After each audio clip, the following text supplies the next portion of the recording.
NBA country, let's ride. You're watching NBA Now by Chat Sports. I'm your host, Jay Senior. On the docket for today, a News and Rumors mailbag where I take all of your best questions and takes from all of our loyal subscribers. We start off this mailbag with this one coming in from Matthew Crockett. You think the Nets could negotiate to keep their general manager and change the head coach? That could potentially bring some balance between player and organization as well, rather than players holding power. Matthew, that is eloquently put, and I appreciate that question. Maybe you could host this show someday. That's good stuff right there. So I guess the problem for KD, and for Joe's side too, because this involves KD. If Kevin Durant has made it known that he wants the coach and Steve Nash fired as well as the general manager in Sean Marks, is he willing to back off that? And what could change his mind? Because he's been there for a couple of years now, and he knows how the Nets operate. Here's my issue with Kevin Durant's trade request. I actually think the Nets have a really good roster. Let's say that their starting five is Kevin Durant, Kyrie Irving, Joe Harris, Ben Simmons, and Nicholas Claxton. That would then mean that your bench is led by Patty Mills as your backup point guard, Seth Curry as your go-to shooter off the bench. You signed TJ Warren. You traded for Royce O'Neal. That's a really good team. So for Kevin Durant, if you want the best basketball situation, are there better basketball situations out there than that one right there? Few and far between in the NBA. I just don't think that Durant is going to be cool with one of the two coming back. I think he wants both of them gone. Now, I understand player empowerment era hasn't really been the best for the NBA. It's damaged the product to a certain degree, not to an astronomical way. But Kevin Durant, he's making this request be known, but I actually think the Nets have some leverage because Durant has 4 years left on that contract. Thomas Schmitz, big supporter of what we do. Appreciate you, my guy. If you were the Nets when you got KD and Kyrie for the first time, what would you do? Would you not trade for James Harden? Would you not hire Steve Nash? What would you do? So we're going back. I think what the Nets have done, they've been aggressive, and I applaud them for being aggressive in trying to win an NBA championship, and they've swung for the fences. I mean, who would have thought that once James Harden was acquired, a year later, the big three of James Harden, Kyrie, and Kevin Durant would be no more. And then soon after that, Kevin Durant would request a trade. And then after that, maybe KD, Kyrie also not on this roster. So if you go back, if they don't trade for James Harden, are they a better team? Maybe not. I'm interested to see what they could have done last year because James Harden and Kyrie both got injured throughout the playoffs. So, man, it's crazy to think back and look at the entire timeline because nobody could have predicted this. Rodney Peete, former solid quarterback at the NFL level, wouldn't mind if the Mavs signed LaMarcus Aldridge. What do you think? LaMarcus Aldridge to back up JaVale McGee as well as Christian Wood. It's a veteran who gives you a switch of pace as a big who can knock down some shots and give you about a block per night. I wouldn't hate it. I'm confused by what the Mavericks have been doing all throughout, this offseason. They lose Jalen Brunson. They haven't fulfilled that void, and they haven't replaced him in any way. I don't think that LaMarcus Aldridge really helps them. I still think they need help at that guard position, but I wouldn't hate LaMarcus Aldridge to the Mavericks. Name a player you want your favorite squad to sign. If it's the Mavericks, let us know. If it's another one of the 29 teams in the NBA, let us know a player you want your favorite team to sign. Also, we continue to keep it humming on YouTube, but also on Rumble as well. Another video platform that we use, as well as other content creators out there. Free and uncensored content on Rumble, sports, news, politics, tech, and business. We continue to grow to the platforms that you as the viewers use, so make sure you give us a follow, rumble.com/NBA Now. And we have a good competition going on between our NBA properties. Warriors Today, NBA Now, Lakers Report. Not the only NBA channels that we have, but the only 3 NBA channels on Rumble. You see the sub counts right there. Let's make it an even better competition by following those NBA team channels today.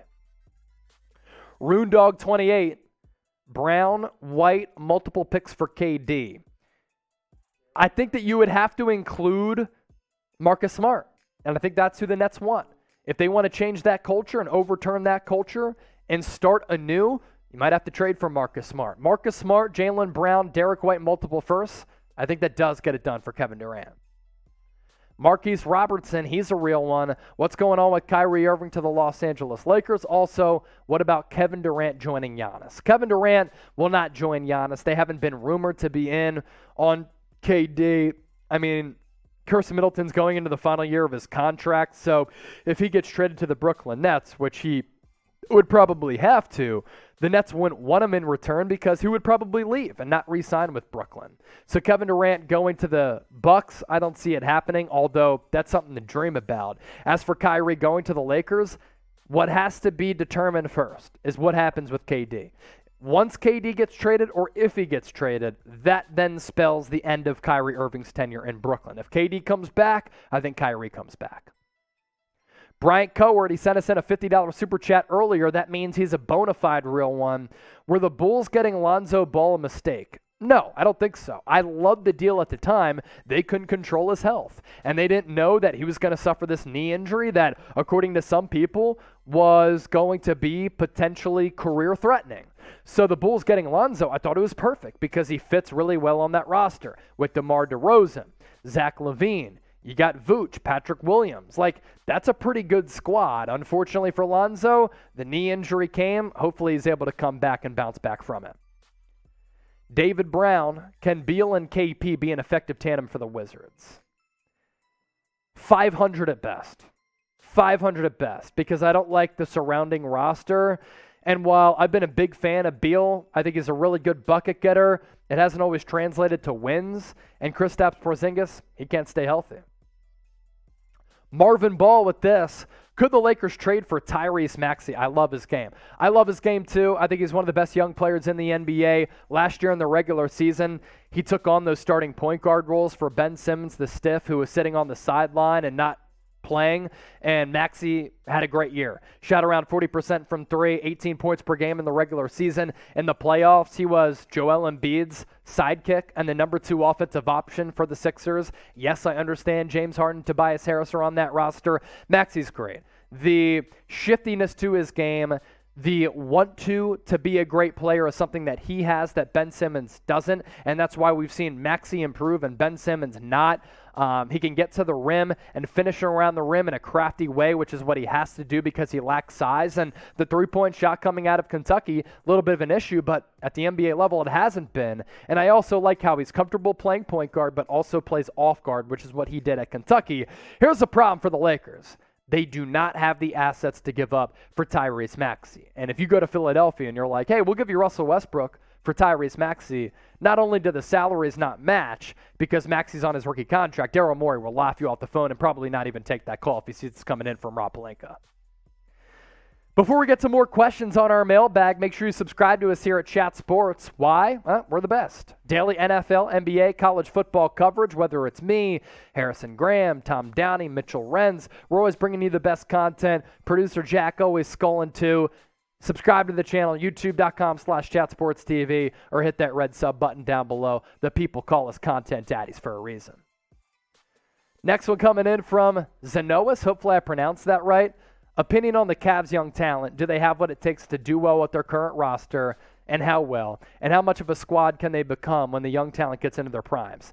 They were one of the more surprised teams last year in the NBA. Darius Garland took a monster step. I love the future of Evan Mobley. The signing of Jarrett Allen has ended up being a very, very good one for Cleveland because last year, a blocking, rebounding machine who also scored the basketball pretty well. And then some of the other pieces on that roster. For instance, going with Ricky Rubio as your backup point guard. That's a move that I really like. Ochai Agbaji, another move in draft selection. I like what Cleveland did there. Like, they can be a good team. If it weren't for injuries last year, they would have been in the playoffs, not just the play-in tournament. That goes to show you the strides that they've been making, and I think they're only going to continue to get better, and they did that last year without Colin Sexton, who's a guy who can give you 20 to 24 points per game. Taz KQR, what's good, man? OG Anunoby, Trent, Thad, 4 first-round picks for Kevin Durant. I mean, I like the players that you listed. I think you might have to include a Precious Achiuwa, a Scotty Barnes, and then if you include a Scotty Barnes or a Precious Achiuwa, can you knock down the 4 first-round picks to 3? I mean, Gary Trent Jr., he certainly gives you a lot. OG Anunoby, a legitimate two-way threat who continues to get better and better. Thad Young is way too old, so I don't want him in a deal, nor will Brooklyn, but at about $8 million per year, you might throw him in there for salary purposes, but I think you need one more good player in there if you take out Thad. And then if you add one more good player, maybe you only need to surrender 3 first-round picks. John Clark, should the Lakers be worried about losing LeBron James? I think that they should be more and more worried about LeBron James leaving. According to Chris Haynes, he met recently with the Lakers and voiced some concerns about how they're going to move forward as an organization and their overall future as an organization. They do not have a lot of good young players on that roster. They don't have a lot of freed up money. You free up that money with Russell Westbrook. After this upcoming year, if you bring him back going into the final year of his deal, then it allows you to build up the roster a little bit better. But I do think there are some concerns about LeBron James wanting to continue his stay in Los Angeles. Do you think that he's going to sign that extension? 2 years, $97 million. That's what he's eligible to sign as of right now. Give me a Y for yes or an N for no. At the end of the day, I think LeBron might take the money, but if he doesn't, I won't be surprised at all. Chew Allure, what is the Warriors' weakness? My gosh, that's a good question because they're so stacked. Man, they have a really good point guard. Jordan Poole is their backup. Really good wing defense with Clay and Andrew Wiggins. I guess it might be backup power forward, but I like the future of Jonathan Kuminga. If James Wiseman gets hurt, then big becomes a huge concern because you really only have Kevon Looney. So maybe it's backup big, but if James Wiseman comes back, it'd be the third string big. So not many weaknesses. Last one in this mailbag, Evan Hinders, my brother-in-law and stepdad are Lakers fans. Should we get LiAngelo Ball? LiAngelo Ball isn't a really legitimate NBA player.